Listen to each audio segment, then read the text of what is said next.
Sunday morning service at Restoration Church with Pastor Greg Lilly. Let's join the service already in progress.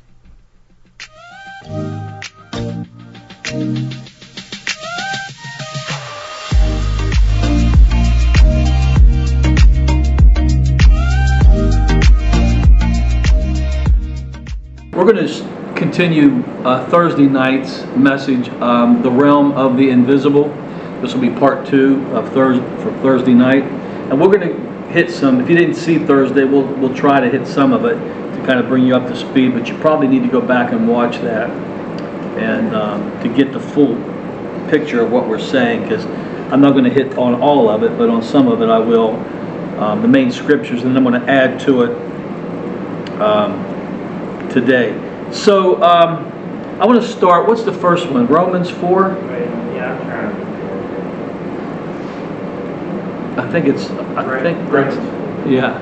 Now, if I had time today, I would have wrote that out. My plan was to write this out on the board, but I didn't get here till late, so we'll just go off the screen with it. But Romans 4, that's not the right one. Okay, yeah, let's start. We'll go with that. As it is written, Paul speaking here, talking about Abraham. I have made thee a father of many nations. Before him whom he believed, even God, who quickeneth the dead, and calleth those things which be not as though they were. So I know a lot of people just read over that, and a lot of people just say, well, that's God. God's the only one that can call those things that are not as though they were. But it's God who's living in us, and we're carrying out what Christ started in his finished work. We're advancing that kingdom. And so that is what he continues to do. That's his mode of operation. I mean, look how he created the heavens and the earth. He spoke them. He called those things that are not.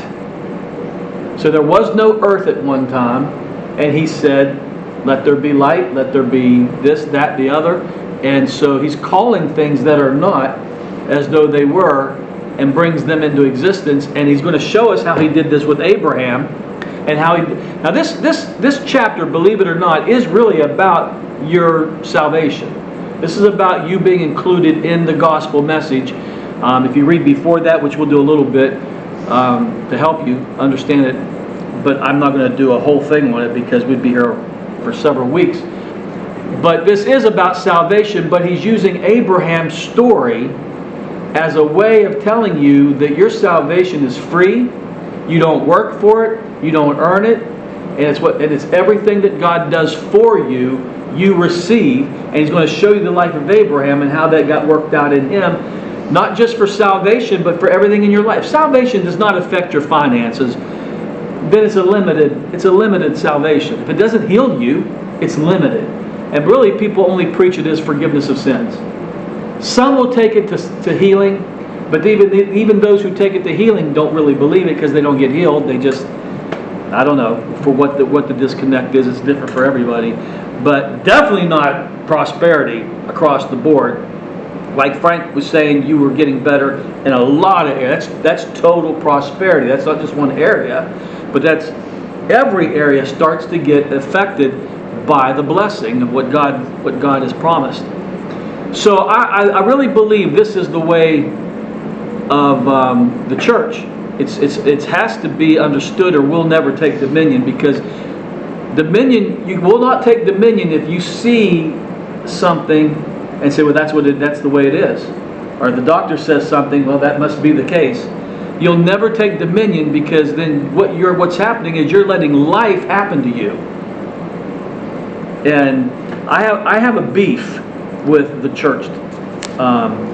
Everybody's part of a tribe, everybody's part of a group, everybody's part of some circle or denomination or church or whatever. But I've noticed that people would rather sit around and talk theology. This is what the Pharisees did. They just talked about the scriptures. They talked about the law. And they stayed within their own circles. And Jesus comes up and says, you guys are studying these scriptures, you know them by heart, blah, blah, blah. He said, they testify of me, and I'm standing right in front of you, and you would rather just keep me away, and you continue talking about me rather than relating to me. And that's what he said, and the Sadducees the same way. Well, the church is that way. Think about it. While we're in the four walls, debating Trinity, debating Christology, debating end times, debating this, debating that, getting on Facebook and doing our little posts and just rehashing, regurgitating theology. And I love theology. But not at the point where what I'm seeing happening is we're being pharisaical to a degree, in that we've got our noses in the Bible, we're discussing the scriptures, we're debating it to each other, in our little echo chamber, we're doing our little thing here, while there's a woman getting ready to be stoned who just got committed adultery. There's blind Bartimaeus who will always be blind. If these Pharisees don't get the message and come out of the four walls, blind Bartimaeus stays blind. Zacchaeus never comes out of a tree, let alone climb it, right? Adulterers get stoned. Nothing happens. So I'm saying we got to stop. We got to get our noses out of the Bible. And again, I love it, but not at the risk of the world and our lives. I mean, here's the thing: we're debating Scripture all the time. But people debating scriptures got cancer. They're going to the doctors 20 times a week. They can't afford anything because pharmaceuticals is robbing them blind. And yet they're talking about the Bible, while their individual personal lives are going to hell in a handbasket, financially, physically, divorce. The house is a mess, and not literally, but I mean, and the people are fighting all the time. I mean, but we know the scriptures. We're being pharisaical. We got our noses in the Bible while the world's going to hell and our own lives are. And I'm saying we got to get out of this. And that's why I think this dominion mandate we should study the scriptures. We should be about theology, as Jesus was. But what did he do? He took it to the streets. He took it to the common person on the streets, and he manifested that theology from heaven on earth. We're content with our heads in the sand, talking theology, debating theology. Get off Facebook and get on the street. Get off Facebook and get involved in the lives of people and stop this stuff, because I've had it. I've literally had it with all this, and I'm not putting it on you, because I know you have to see it too. If you're out in that. It's just enough is enough. Let's take this power and authority and the dominion mandate, and let's take it to the streets and get off of Facebook. And you know what they'll do? They'll take their camera with them on the street just to show everybody what they're doing and stick it on Facebook. That'll be that's what's coming next if they do that. But we got to get to this mode that Jesus, when he walked this earth for 3.5 years, he did not let life happen to him. He wasn't going to let sickness come on him. He wasn't going to I can't feed 5,000, so let's send him home and let him faint. Exactly what Peter said would happen if he sent him home with. He goes, I'm not letting this happen. I got bills to pay. Well, I guess we don't have any money. No, he looked at heaven as the resource and relied upon, my kingdom's not of this world, so it's not my resource. My kingdom is up there, and that's my resource, and I am not subject to what's happening on this earth to me, my family, my marriage, my business, this, that, and the other. That's what the world wants to put on me. If you don't stand up against it, it will happen to you. This stuff will just automatically happen. Like, for instance, where did that growth come from? It automatically happened. If you don't start standing up for who you are and what you have, and guarding what you have, whether it's your body or what people, possessions, the enemy's going to what? Steal, kill, and destroy. And that's what he's doing. And people are letting it happen because they don't have the dominion revelation. And if you don't get the revelation dominion, you're not going to be part of the mandate. It's not going to happen. And heaven's not going to come on earth because you're the one who's supposed to make it come on earth as the conduit. You're the one syncing it together because you're one with God. So we got to get in the habit of saying, rather than calling those things that are as though they are. Okay? We're like, hell no, that ain't happening. I'm not letting that happen to me, my family, my life, church, the person on the street, like you were talking about that guy. I'm going to pray for him. I'm not going to let that happen. A bird, I'm not going to let that happen. We're letting life happen to us without standing up against it. As if all this stuff is the will of God. And it isn't. It came out of the tree of knowledge of good and evil called curse. And Jesus reversed that, and we're still living with it. And again, I go back to what Joshua said to them. They're in Canaan for several years, and he says, "Why have you become slack regarding the promises of God? There's much more land to be taken. Why have you settled into it is what it is?" It ain't is what it is. It's what you call it. Well, I can't call something that's not as though it was. That there is, I would be lying. So that takes us where I'm going to go. 2 Kings chapter 6, just stay there. 2 Kings chapter 6, Thursday I said that story has to be preached way more often than what it is. And that's when Elijah, the king of Syria, understands now that Elijah is getting intel from God about everything he wants to do military-wise against Israel. And so as soon as they strategize, God gives Elijah the battle plan that they've got. They get ready for it, and he thinks there's a spy. The king of Syria thinks there's a spy in the camp, and so they're like, "No, this prophet's God is telling him everything that we're talking about in secret is telling him." He says, "Then if this is the guy that's causing the problem, we're going after him." So they get all the military, all the army to come after Elijah. They wake up that morning. Elijah wakes up. His servant wakes up. His servant sees the king of Syria and all his military arrayed against them. And we're talking thousands. And he comes apart, undone, as anyone would. He looks over to Elijah, and Elijah's calm, cool, collected. And he's like, "Wait, do you not see that we're dead? 2 against thousands?" He says, "There's more for us than there is against us," right? Well, is that a lie? If all you can see is what is, it is what it is, then you're going to see Elijah lying, because you're stuck to this realm of seeing. And what Elijah was doing was calling those things that are on earth, that are not, as though they were, when he said, "There's more for us than there is against us." And that servant was not having it.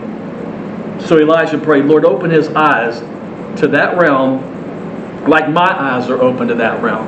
And as soon as he prayed that servant's eyes opened up, and he saw chariots of fire, man. He saw the whole host of heaven right there on their side, and it was game over. Now I understand why you're so calm, cool, and collect. I see it now too. So there has to be, you have to understand there's 2 realms. In that story shows you 2 realms. And it's not just that story, the whole Bible, if you read it right, you see always kingdom of God, kingdoms of this world. So heaven, earth, you see 2 realms. But that story shows you that you have to see that realm in order to change this realm. If those 2 had not seen that realm, fear, not faith, fear would have struck them, and they would have done something out of the flesh and miss what God was doing.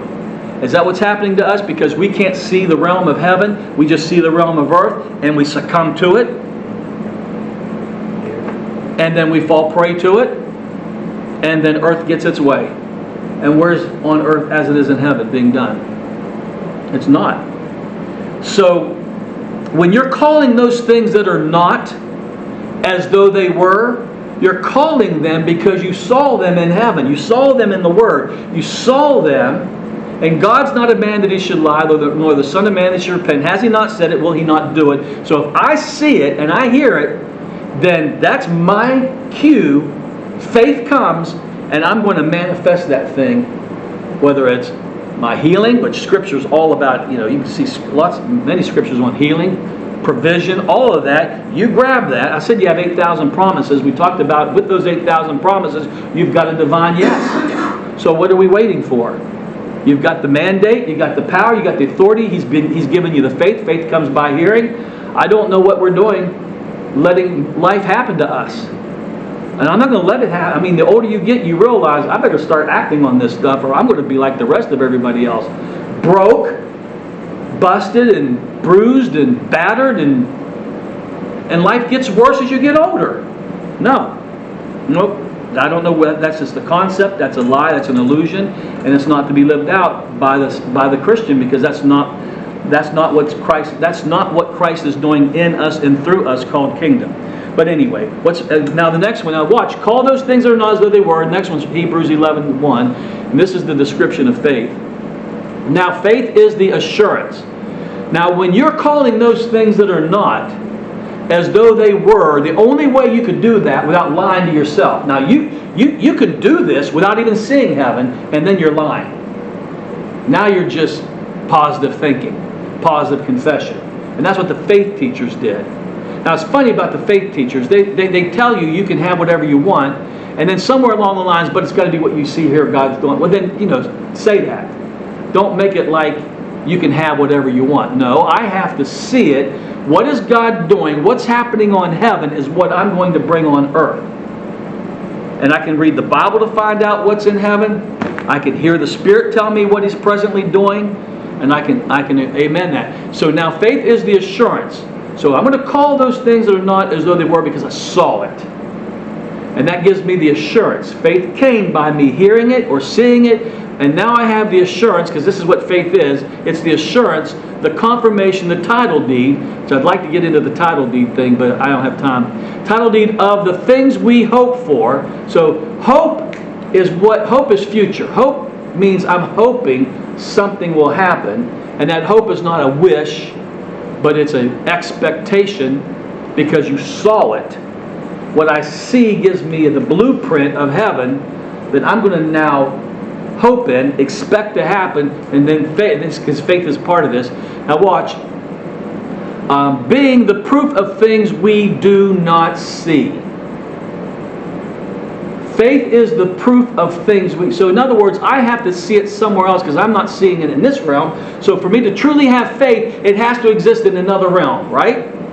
Or it's a pipe dream. If it's not in heaven, it's not on earth, but just in what I want, then it goes nowhere. You're going to waste your time.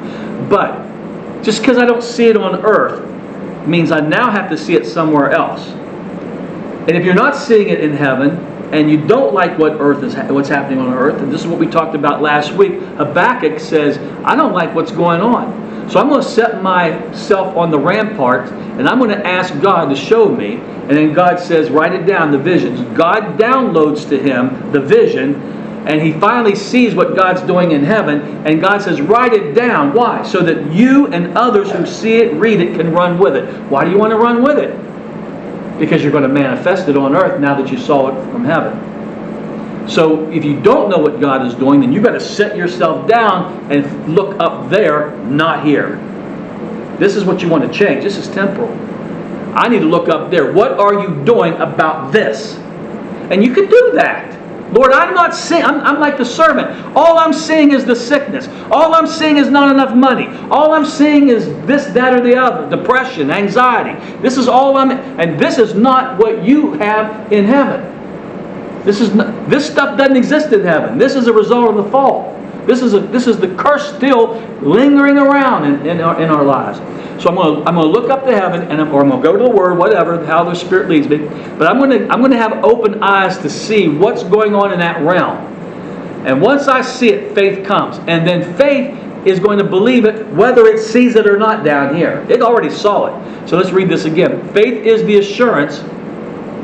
It's the substance of things hoped for. The proof of things we do not see, and the conviction of their reality. So faith is, I'm convicted of the reality of this thing even though I don't see it.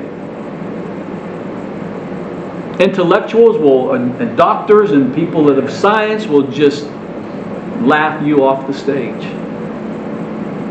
because they're all about sight. I'll believe it when I see it. And the kingdom don't work that way. How do I know that? Can you I want to go back. Go to 2 Corinthians 5:7.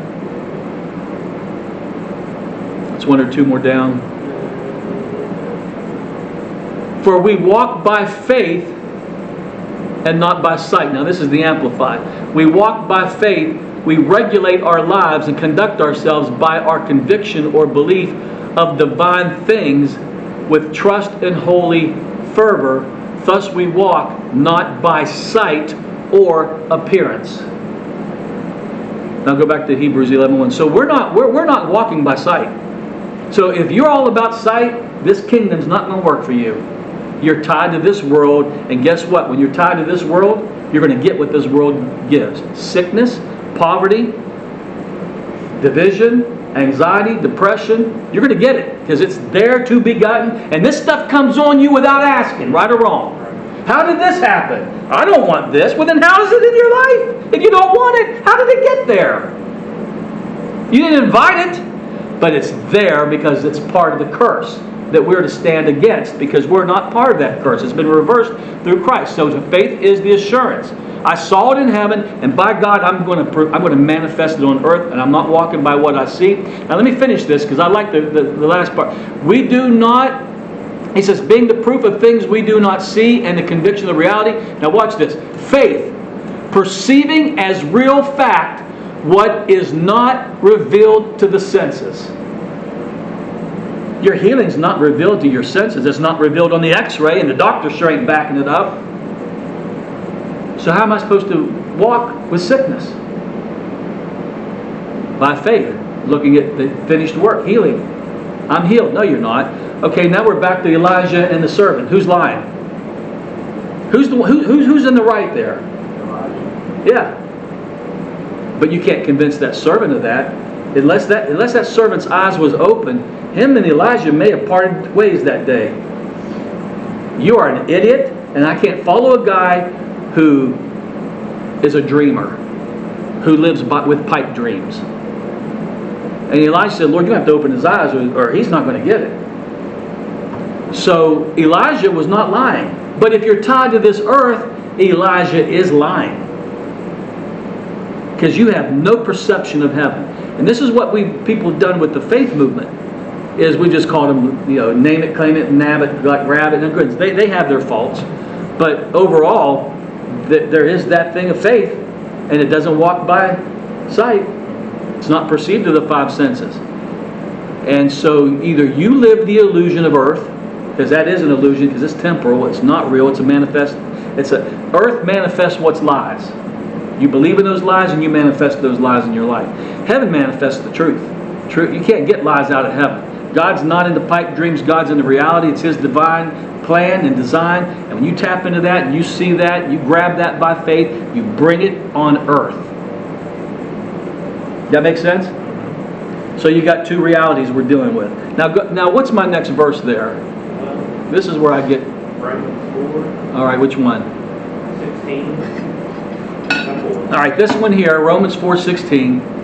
This is the one I want to put on the board, but I didn't have time. So this is the main. This you got to see this, because this is the main scripture of this whole message today. This is the foundation, at least. Therefore, it is of. Well, I'll do this. Do I have a? Therefore, it is of faith. Right? So I want you. Faith. That's the first word.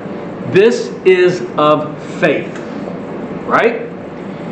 That it might be according to grace.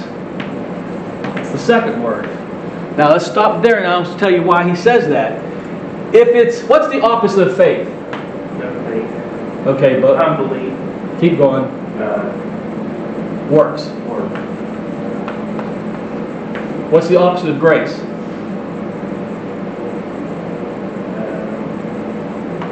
Law. Okay. Now, what does law require to do something, which is works? So this is a camp by itself. This is what the old covenant was about, the Mosaic covenant. You get the law, and then you work that law, and they failed all the time. Now this is the new covenant. Faith and grace. Ephesians 2, 8, 9, 10, somewhere through there where it says, for it is by grace through faith that you're saved. That's the whole salvation package. Now, so why is he saying it has to be of faith so it will be according to grace? Because grace is unmerited favor. Grace is you've got the favor of God and you can't work for it. It's freely given. Matthew 10, it says, heal the sick, raise the dead. For you have freely received,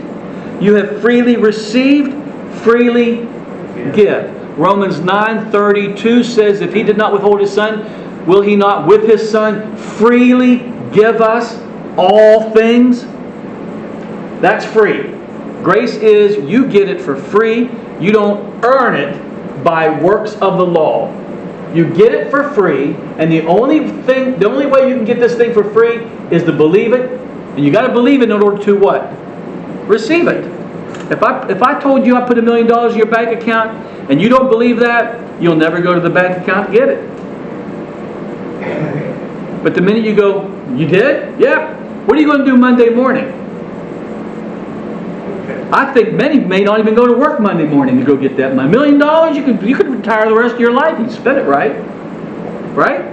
But you got to believe it to go get it. That's why he said, look, if this thing's by works, then grace is of no effect. And your faith is made void. You're back over here now. And you get nothing here but curse.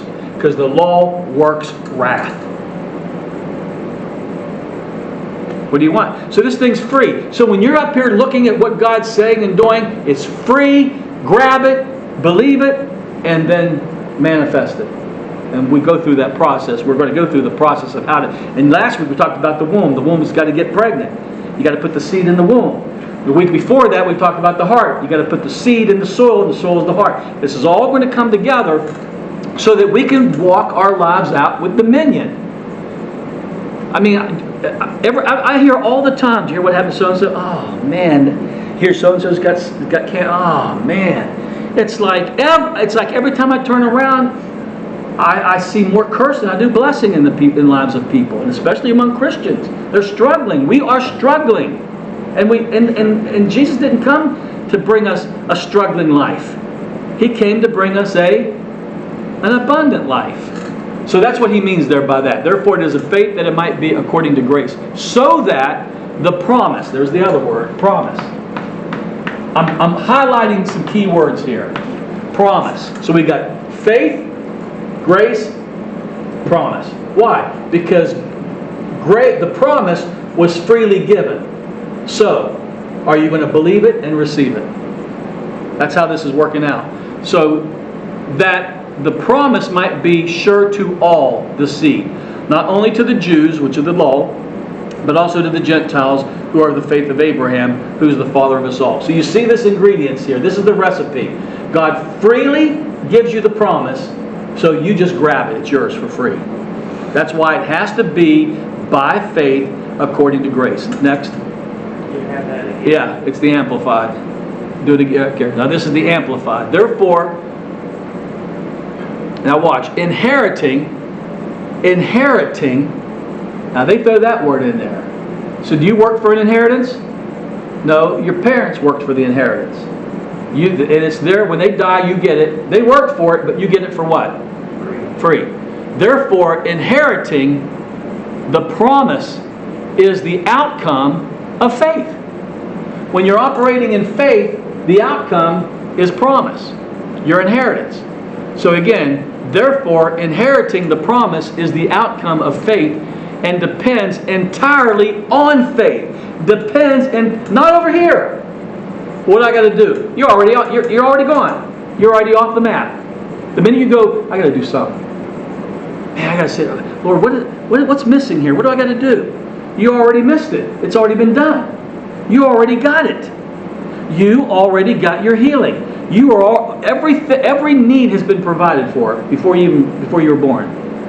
But we're sweating our needs, and we're looking for ways and means to meet our needs, rather than the resource of heaven. So he says, therefore, inheriting the promise is the outcome of faith and depends entirely on faith, in order that it might be given as an act of grace, unmerited favor, to make it stable and valid and guaranteed to all his descendants. So the promise is stable, valid, and guaranteed to you. It's not wishy-washy. It's not yes one day, no another day. And so when your eyes are open to that, faith comes. I'll take that. I'll take that.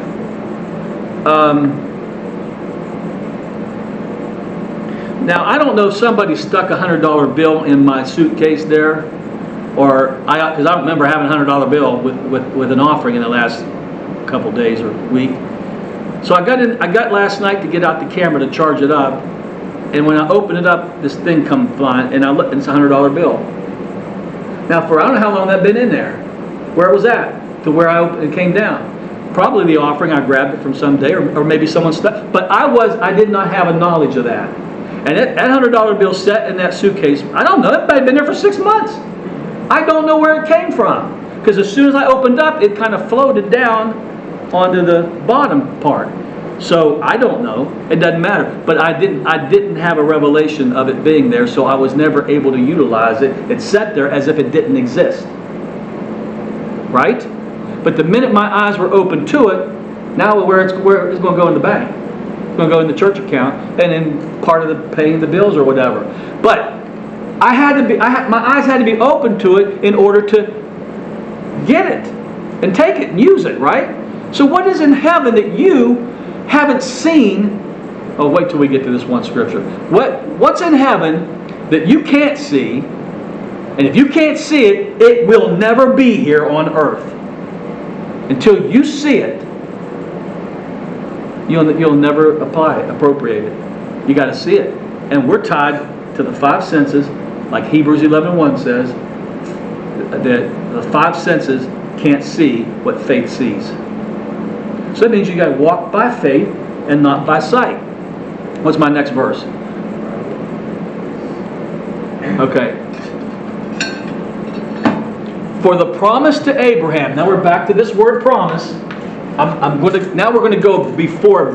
Verse 16 is the key. But I want to go now before verse 16. Develop where Paul's going. And then hit verse 17 on. So I'm kind of not reading this in order. I hit 16. Now we're going to go before 16. Then we're going to go after 16. But Romans 4:13 through 15 says, for the promise, to Abraham. Abraham's a key. So I'm going to use that as a word in this ingredients. Abraham. Why am I using him? Why am I putting him here? Because Abraham is a covenant. It's called the covenant of Abraham. And that's a shadow of what? The new covenant.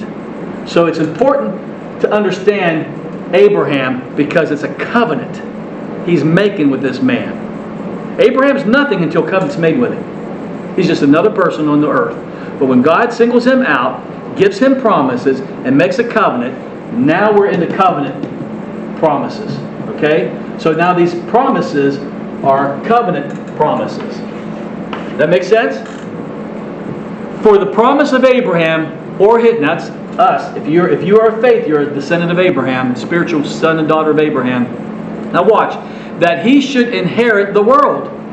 So this man is inheriting the world, and that's nothing new, because we already see that he gave us this. The heavens belong to God, the earth he's given to men.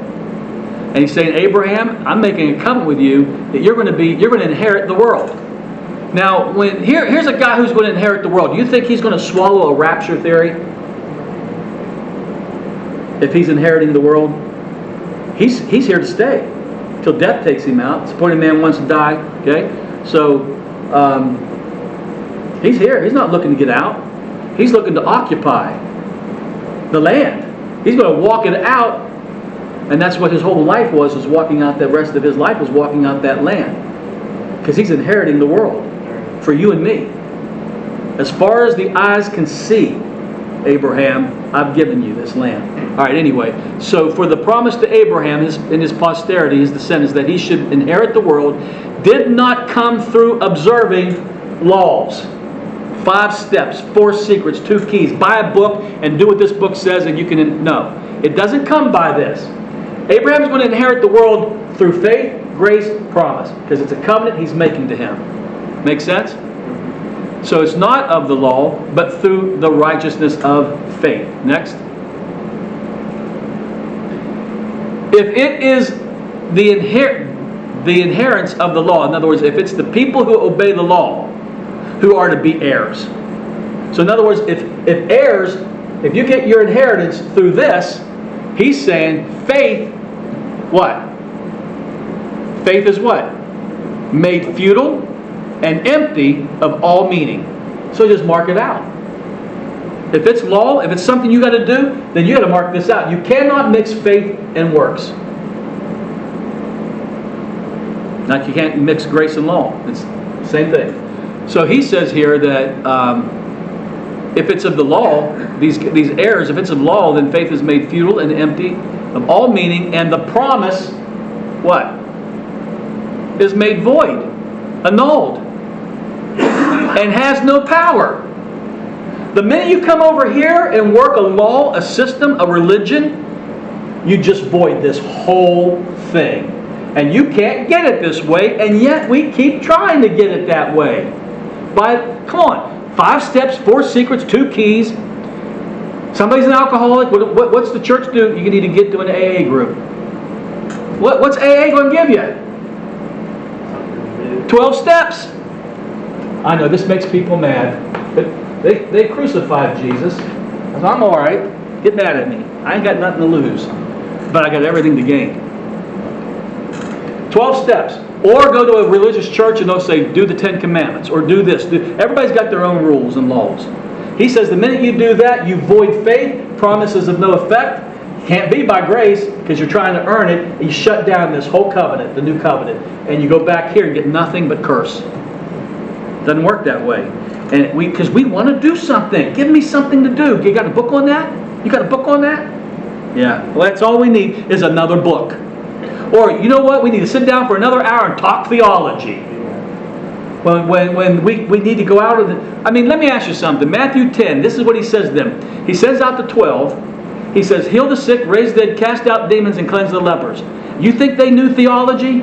They didn't even believe that he was going to go to the cross. And when he rose from the dead, they didn't even believe that he was resurrected until they saw him. Doubting Thomas was raising the dead, but he says, I'll not believe until my fingers can go into the nail-scarred hands.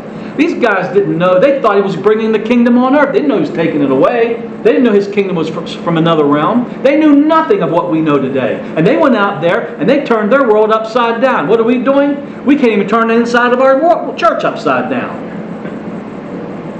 At least if we're going to stay within the 4 walls, let's turn this place upside down. Can't do it. Definitely ain't going to do it there. Your individual life ain't turned upside down with signs and wonders. What are you going to do for the man on the street? Nothing. Now, I'm passionate about this, so don't take my passion as I'm mad at you. I'm mad at the church, all of us, because I can't do this anymore. We've got to get out and we've got to start taking dominion over it. I don't want to see you guys sick. I don't want to see you that you can't pay a bill.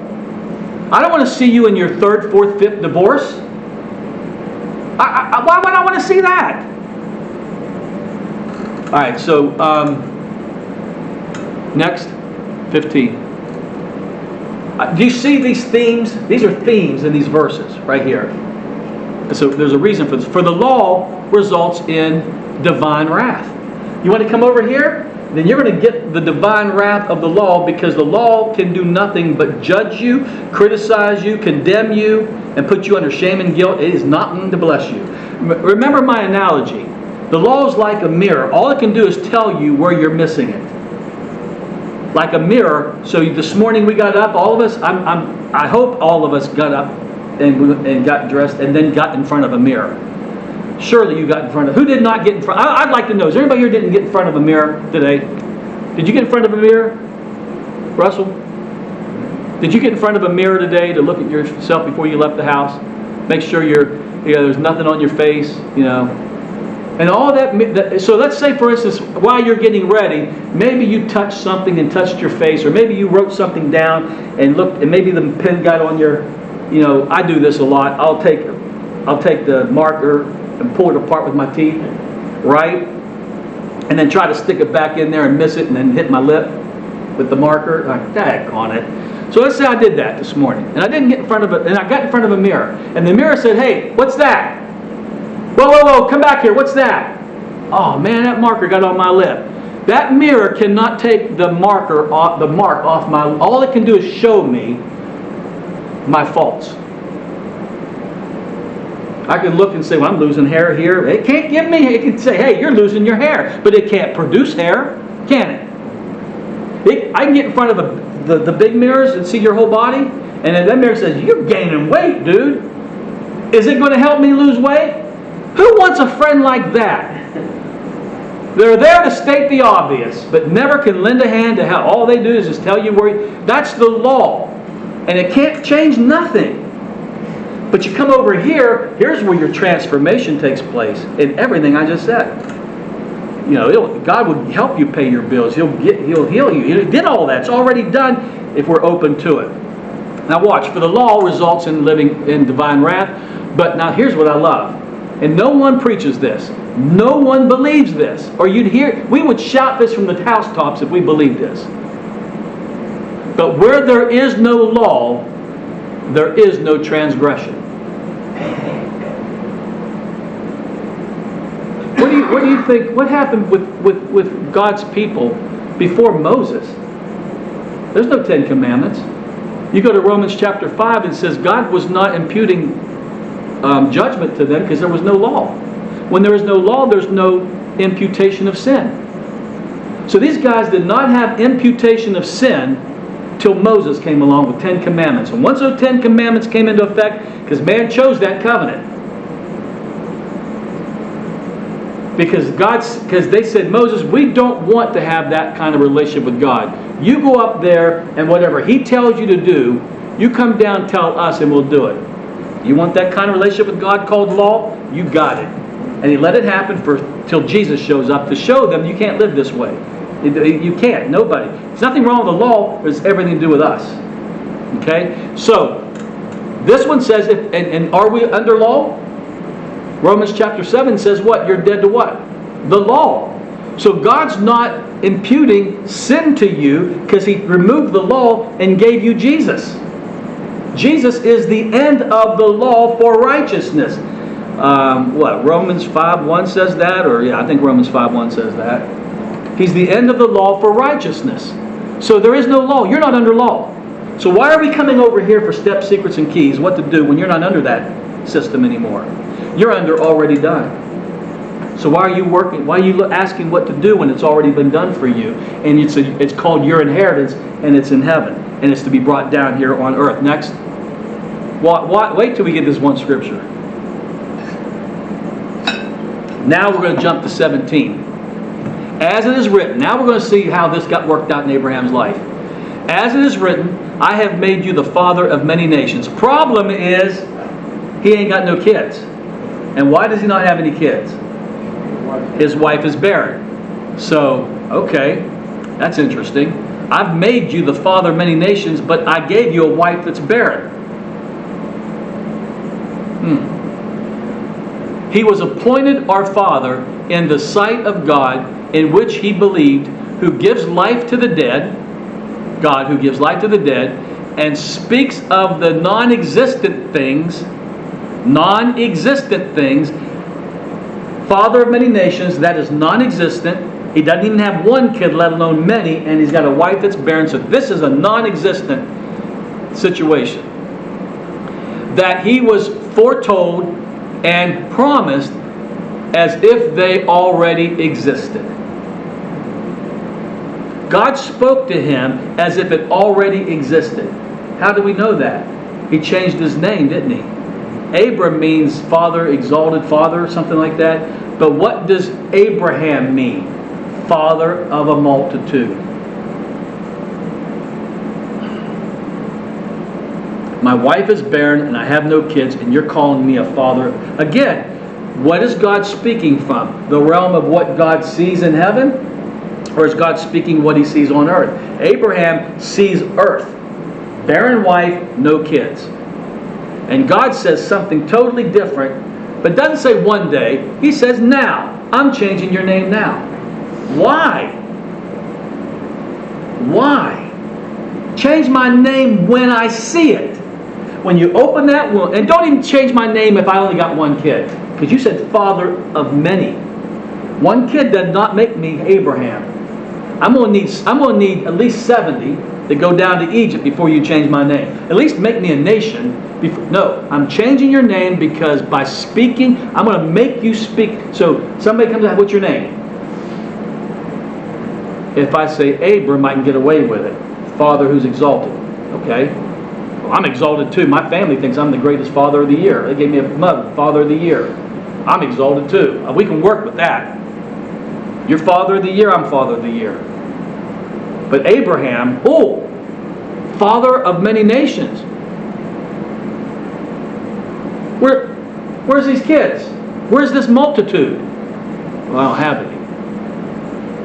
Well, you better get busy. I can't. Why? Your wife's barren. My wife's barren. Wait a minute.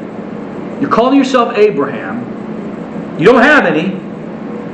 And then if I tell you to go get busy, you know what to do. Well, yeah, I know what to do, but it won't work. Why? She's barren. You're an idiot for calling yourself that name.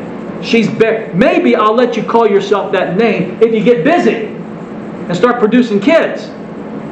But you're just telling me she's barren, and that can't be healed unless God, the woman who's barren, they don't know how to open a womb.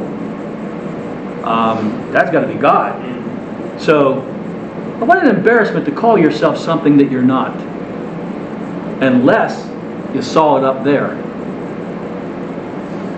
And that's what God's speaking from up there. God never speaks to you from down here. Wow, isn't that horrible? Yeah, God, that is, I don't know what we're going to do about that. Yeah, I guess it is what it is. Yeah, it is, isn't it? He's not going to speak to you about what you're seeing. He's not going to confirm your five senses. That's not walking by faith. That's not being a son and daughter of Abraham, who's the father of faith and who's the father of us all. He's going to be speaking to you from a realm called impossible, that all things become possible on this earth. You read it? I know it's tricky. Next. For Abraham, human reason, now we're back to the five senses, for hope being gone. Now if he's stuck to these five senses and a barren wife that he sees, and every month it's a reminder that she's barren. She's not producing. Okay? 12 times a year he's going to get disappointed. Right? So he has no hope. Human hope. For Abraham, human reason for hope being gone. Hoped. So he hoped against hope is what the King James says. He hoped against hope. Hoped in faith that Abraham should become the father of many nations, as God had promised. So numberless shall your descendants be. Next. He did not waver. He did not weaken in faith. It says he did not weaken in faith. When he considered the utter impotence of his own body, the inability to produce, and his wife, which was as good as dead, because he was about 100 years old. Or when he considered the barrenness of Sarah's deadened womb. He wasn't in denial of what was happening in his realm. Elijah didn't say to the servant, "What do you mean? There's nobody out there. There's nobody out there." He said, "Those who are against us." So he's recognizing what's happening on earth, right or wrong. He says, "However, I see a higher realm that overrules this realm."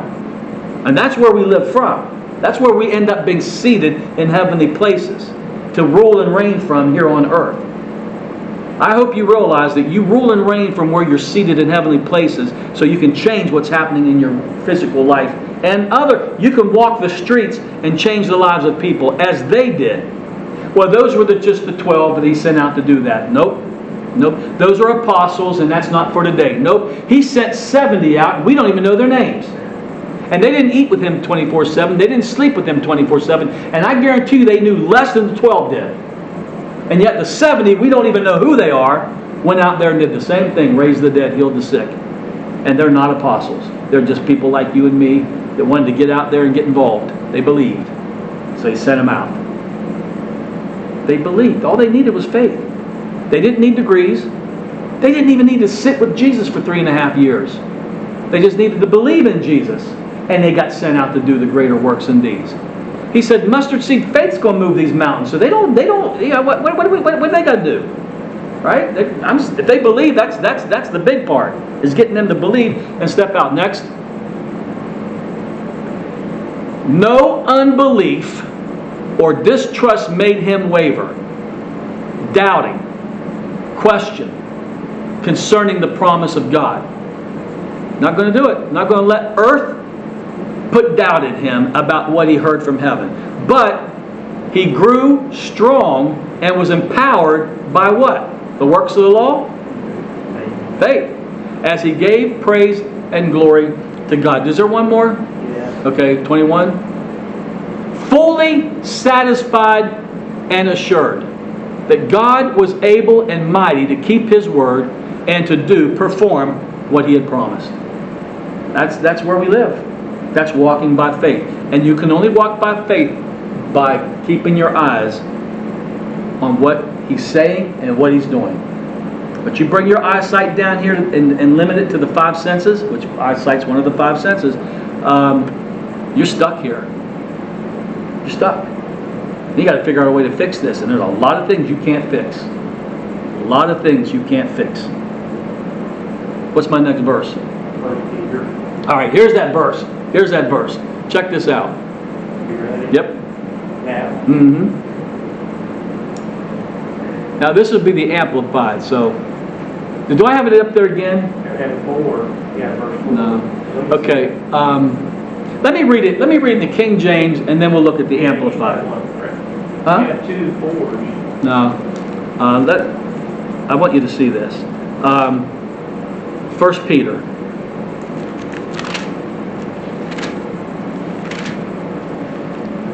Chapter 1, verse 3. Blessed be the God and Father of our Lord Jesus Christ, which according to his abundant mercy hath begotten us again unto a lively hope. A lively hope. Not a dead hope. This is a hope that's alive because it's real. It's from heaven. The resurrection of Jesus Christ from the dead. Now watch this. Read it Amplified. Praised, honored, blessed be the God and Father of our Lord Jesus Christ, the Messiah. By his boundless mercy we have been born again to an everlasting hope. Lively hope. Everlasting hope. Through the resurrection of Jesus Christ from the dead. Now here's the verse. Watch. He's setting you up. Next. 4. Verse 4. We have been born again, been given a lively hope through the resurrection to an inheritance. You've been born again and raised to an inheritance. Not to what's on earth. You did not get born again and raised in Christ Jesus, seated in heavenly places, to have to just put up with everything on earth. He said, you are raised to an inheritance. Now watch. To an inheritance incorruptible. Everything down here is corruptible. And undefiled. And that fadeth not away. Reserved where? My kingdom is not of this world. My resource is not... Jesus did not rely on Pilate. He did not rely on the Pharisees. So he did not trust in the political system. And he definitely was not up in the religious system. Well, how's he going to get his sustenance? How's he going to survive if he's cut himself off from the systems of this world that everybody's become dependent upon? So my kingdom is not of this world. My resource is in heaven. Your inheritance is not down here under a rock or a pay raise somewhere or a promotion. He says promotion doesn't come from the east or the west, north or south. He says promotion comes from where? God. And where is God? Okay, in the unseen realm.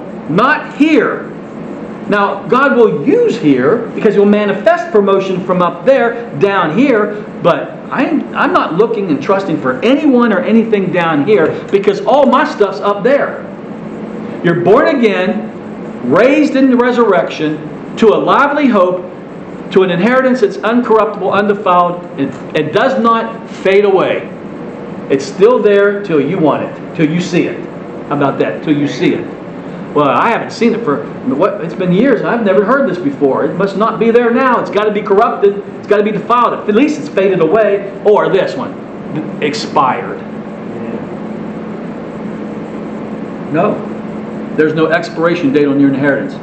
You can wait till you're 75. You won't probably get it all because you won't have much more time to live unless you believe what I'm saying and you go 120 and you're just beginning at 75 then. Next, we'll read this in the Amplified, right? Yeah.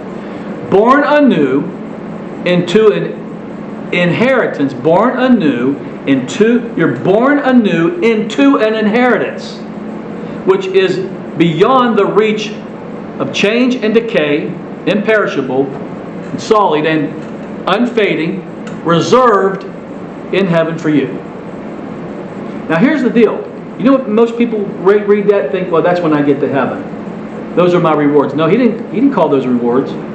There's a difference between rewards and inheritance. I don't need healed in heaven. I don't need delivered in heaven.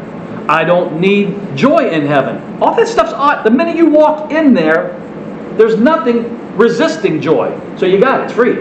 There's no such thing as depression, so what do you get automatically? Joy. So the inheritance is down here. It's reserved in heaven for you, so when your eyes wake up to it, you can bring it here on earth.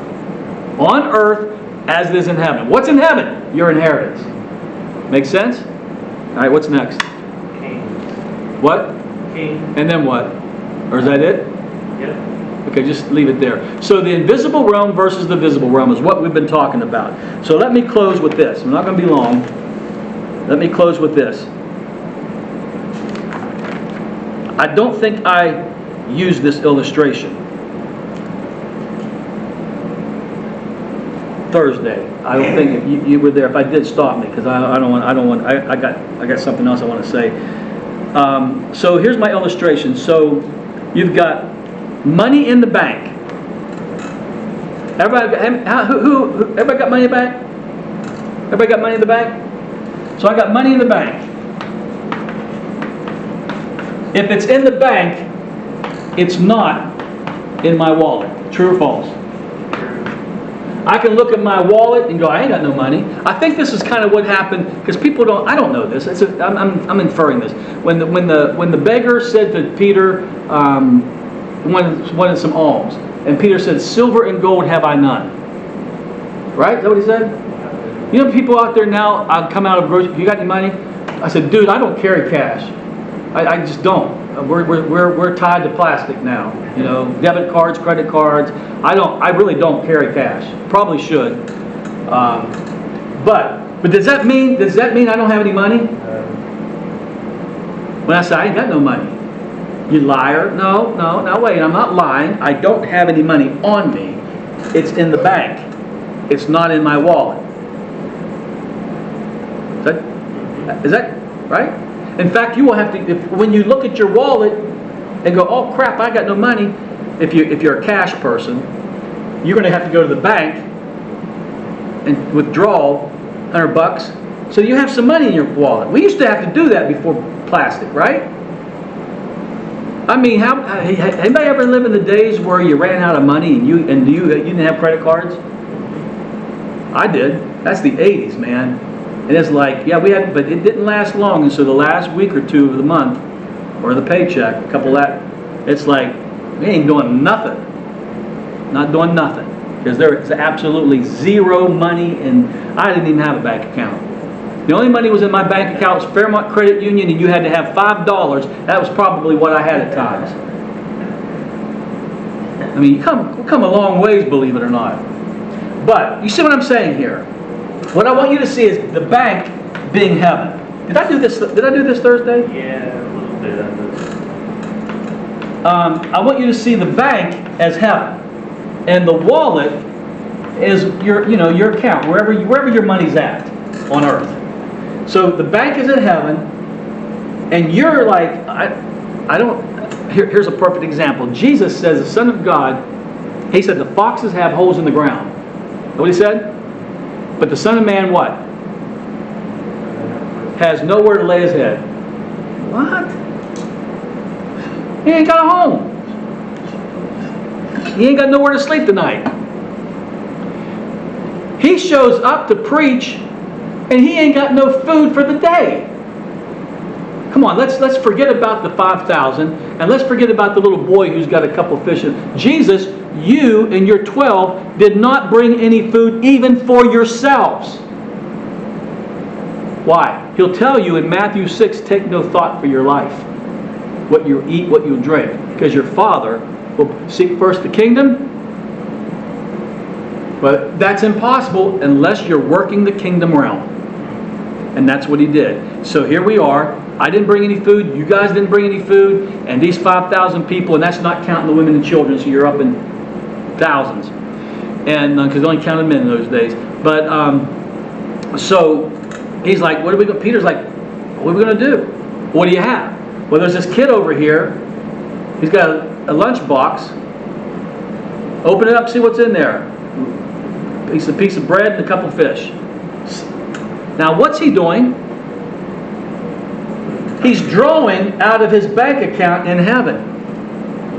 And to do what? To manifest it on earth.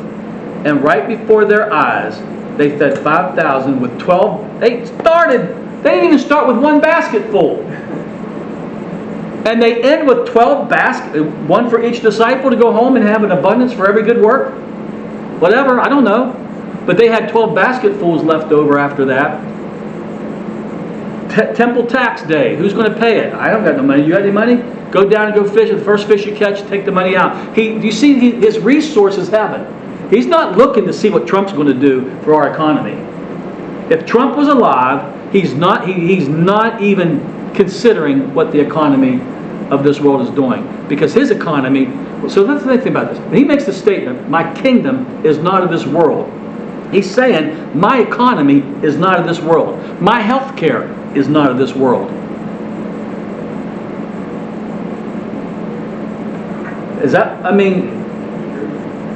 He's relying on his Father, who is in heaven. Are we? No, I'm hoping everything works out down here. When I got a whole inheritance up there, I'm going to tell you, the minute you get up there and you see what you did not access, there will be weeping. I promise you there'll be weeping. Maybe some gnashing of teeth up there when you realize what you could have had all along down here, but you didn't have eyes to see, ears to hear, and faith to access. So that's how I want you to see this thing. Just because it's not in your wallet don't mean a thing. You got a bank account, go get it. Because it's not in my in this realm, it is in that realm. And I've got 8,000 promises of what's in that realm. Think about that. I've got 8,000 promises of what's in that realm that if my faith can lay hold of, and I see it and believe it and access it, I can have it on earth. I can have it on earth. So let me share a couple. I don't know why. I may not have any more. God's given me, I shared this one with him Sunday. I was going to share it last Sunday. I forgot. I'm going to share it Thursday night. Forgot. And I think we need to start like he did with the bird. I think we need to start sharing things like this to encourage one another when we start seeing it happen in our individual lives. So I was down here Saturday, not yesterday, week before, and it was not supposed to rain. It was not supposed to rain. Now I've got 3 grasses to mow per week, and they're not easy. Not one's a piece of cake for me.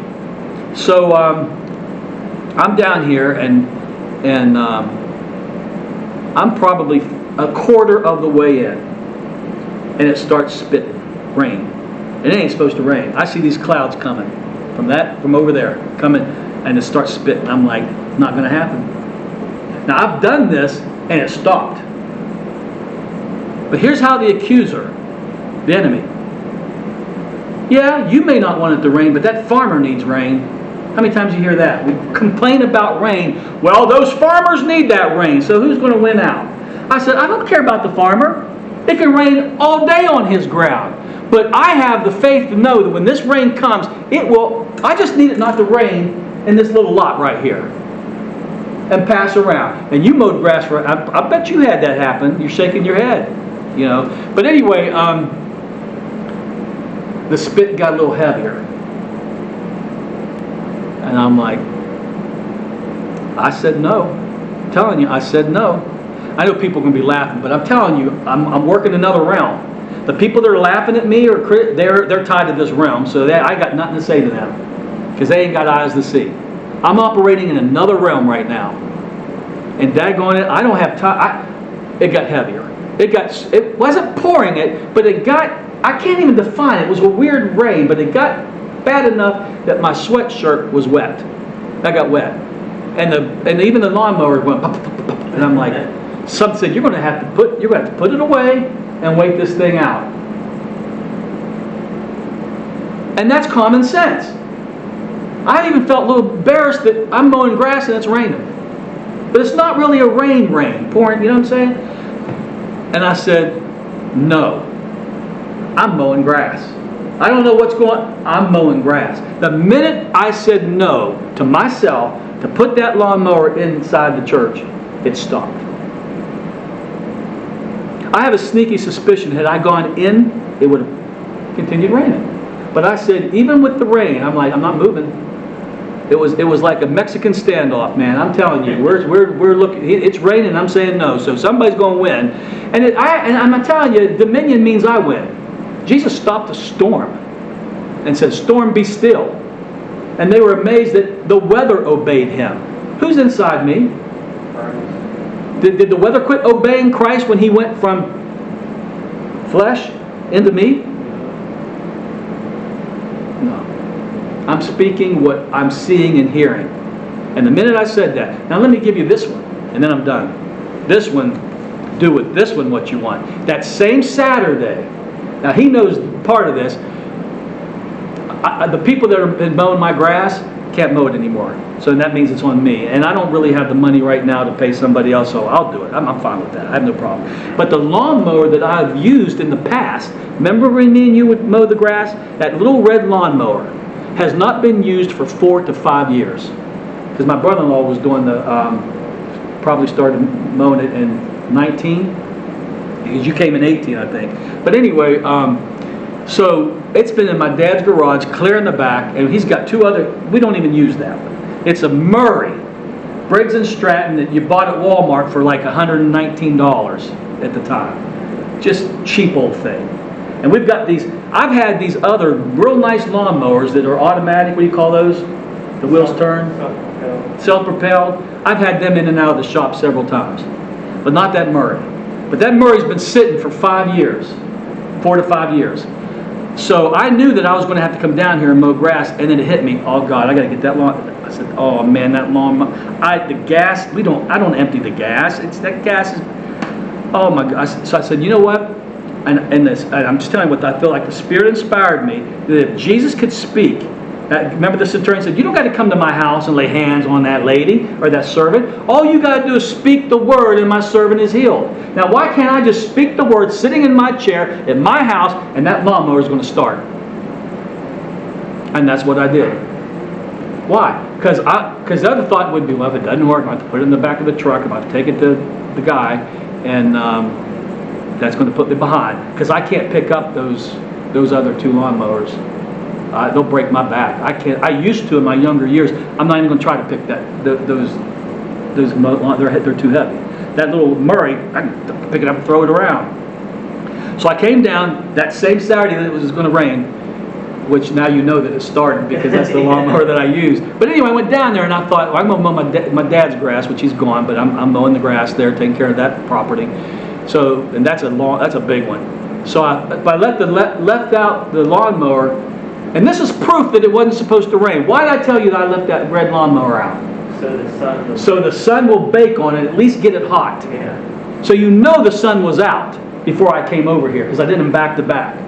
So I got the lawnmower, I got my dad's lawn mowed, and then I got that out, opened it up, and there's about that much gas in it. That might have been a good thing, but about that much gas in it.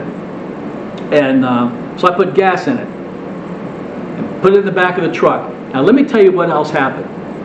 When I got to my dad's house, I pulled out the regular lawnmower that I use, and I go to put gas in it, because I don't put gas in it when I'm done, so that there's gas in there when I get. I'm tired. That is the last thing I'm going to do. I have enough energy just to put the lawnmower in the garage. I don't put gas in the lawnmower after I mow. I do it the following week. So that Saturday, while the red one's baking in the sun, I go get the gas. I take it off. I go to pour it in, and I'm telling you, the split second I put that nozzle in there, it's splashing all over the place. And I'm like, what the heck? I mean, I got it everywhere. Gas it. I'm like, it's full. I didn't tell you this, did I? It's full. Now, nobody got a key to that garage but me and my wife, and I promise you she didn't do it. Okay? But because I've got so much going on in my head, and I'm worried about that, I'm doing this, I'm doing that, I just, whatever. I put the thing back on, wipe it down, whatever, and do it. And I got so much going on, I totally forgot about that incident. How was that full? How did that get full? Because that grass takes an hour to mow. You tell me that you use that lawnmower for 1 hour, that it's going to have a full tank of gas when you're done? No. Because I mowed it last week and it was down. So, anyway, so I totally forgot about it. So I'm at my house the following week, which was this past week, and I'm watching a guy on TV, a video, and it's a half an hour long. And I had something to eat, I don't remember, it doesn't matter, but the carbs was trying to knock me out. So I'm sitting there, and I'm about 20 minutes into the thing, and it's only got like 5 more minutes left. 10 more minutes left. And I passed out. I woke up, and it's the end of it, and I'm like, crap. So I took the remote, I rewound it back, and I thought, I'm going to watch it. Guess what I did? I fell asleep again. I'm like, daggone it! So I rewind it again, and I kind of sit up, take a drink of Coke or whatever, and I'm like, okay. Well, you know what happened? My witness. You know what happened? I fell asleep again. Now I wake up, I'm like, something's in that 10 minutes. This is stupid now.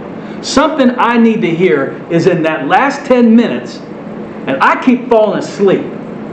So now you got my attention. I rewound it again, and I'm watching it. And this guy's talking about dominion. He's talking about what we're talking about, right? He says, and I'm going to tell you what, you're going to go to bed, and your car is going to be empty on gas, and you're going to wake up and start it. It's going to be a full tank of gas. This is this kind of stuff we're going to start seeing. That made me remember the lawnmower. Because I totally because that was like, that's weird. But I was so busy, I just got on my. But when I watched it, it's like God's like, I want you to pay attention to that gas. I put that gas there, and you don't have a clue. So I need you to hear this guy say this, so you'll see what this was all about that you just put off. Now you do with that with what you want. But I'm telling you, remember out of the abundance of the heart, the mouth speaks. Forget mouth.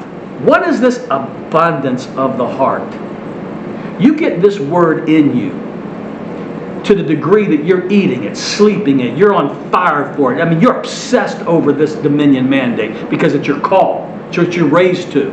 And you're feeling it. I tell you, things will start happening. You think Peter woke up that day and go, my shadow is going to heal people. I'm calling it. Who thinks of that? It automatically happened. Because the abundance of revelation and faith that he had in his heart, he was just out and the shadow was healing. So things are going to happen you're not even going to realize till maybe after the fruit of it or it happens. But you're going to, how'd that happen? Doesn't matter. You're carrying something.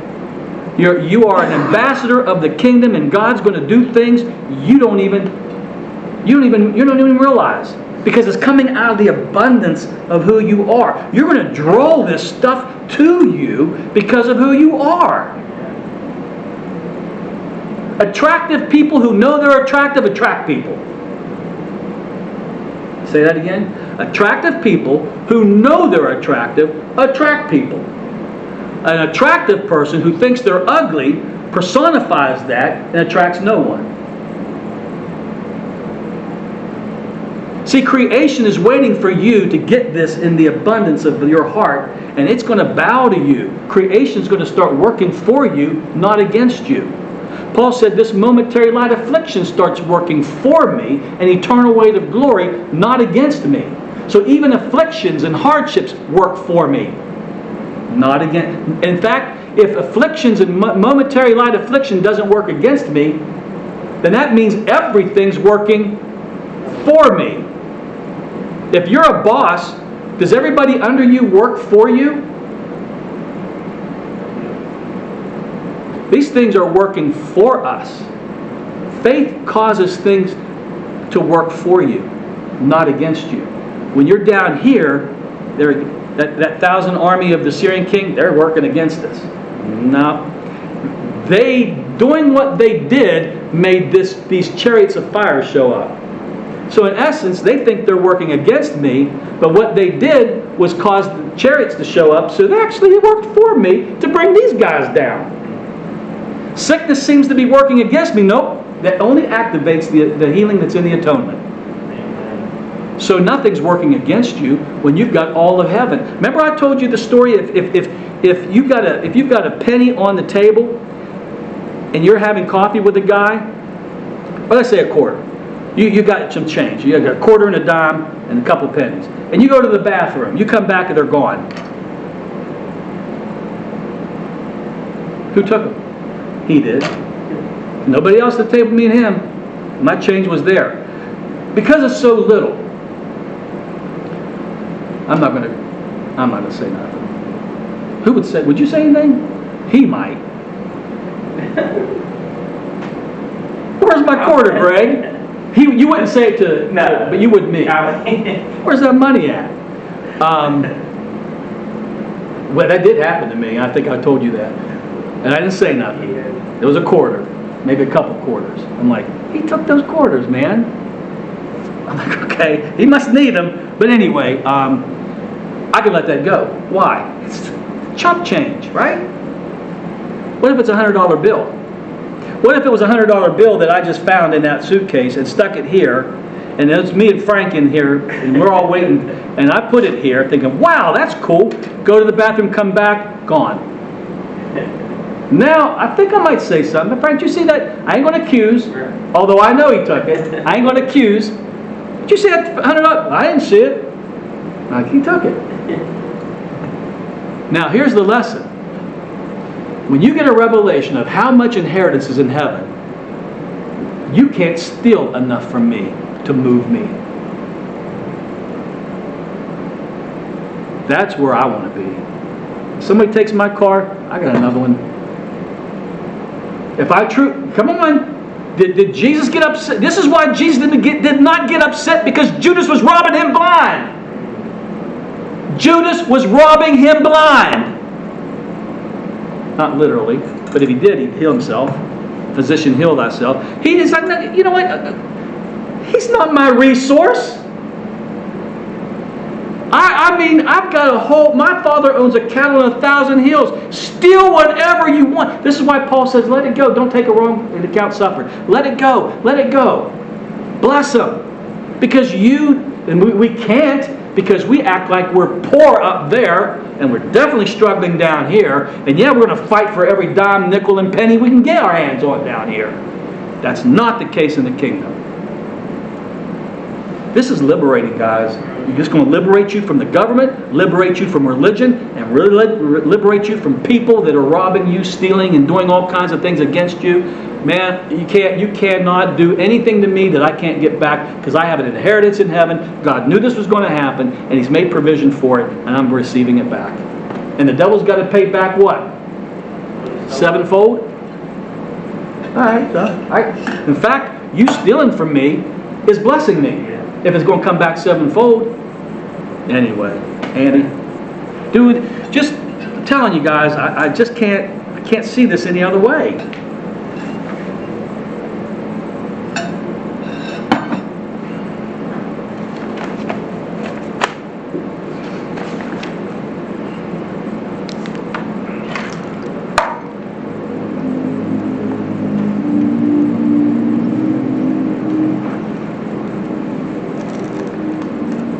I can't see this any other way. Once your eyes are open to what Christ did on the cross, and we are to appropriate it. Even if the physical world's not letting it happen. Well, I'm going to use my power and authority and my faith in God's promises and my inheritance in heaven to overcome. How is it that He can say to you, we triumph in all things? How does Paul get off on that? In all things we triumph. We're overcomers in this world, more than overcomers.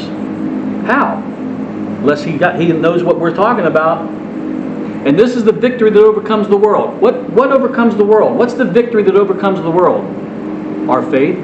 1 John 5. Our faith overcomes the world. Faith in what? God and all that He has given us by way of inheritance. So let's lift up the bread. Father, we thank You. This is a finished work. It's already done. There's nothing left except for us to see it, believe it, and manifest it. Healing is the children's bread. Healing is ours. We are already healed. By His stripes, Peter says, we were healed. Past tense, already done. He sent His word and healed them. You may not know this, but when Israel came out of Egypt, it says they came out with silver, they came out with gold, they came out with prosperity. And it goes on to say, and not a feeble one was in their midst. Not one sick person. They all not only got silver and gold, they all got healed. Now you watch that movie, Cecil B. DeMille's, that's his name? Ten Commandments. You got guys coming out of Egypt on crutches, old men, barely. No. It says not a feeble one was in their midst. They all came out strong, healed, healthy, and frickin' rich. That's what you leave the world with. Rich and whole. Healthy. Prosperity across the board, and you will never need to be healed because you're going to be walking in health. Now, He did that for them leaving Egypt. Now, He took us out of the kingdom of darkness, translated us in the kingdom of light, and gives us what? Egypt stuff? We're broke, sick? No, man. Get eyes to see. Get eyes to see.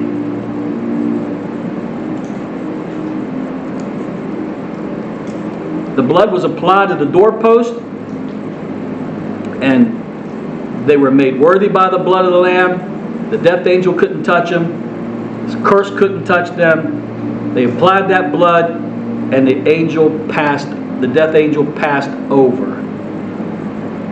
So the enemy can't even rob you because of the blood. He can't cross the bloodline. You've been made worthy by the blood of the Lamb. You're the righteousness of God. That's partake.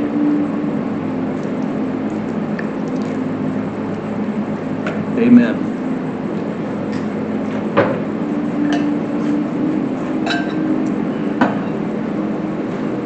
Enjoy your day. Have a blessed rest of the weekend. See you Thursday night.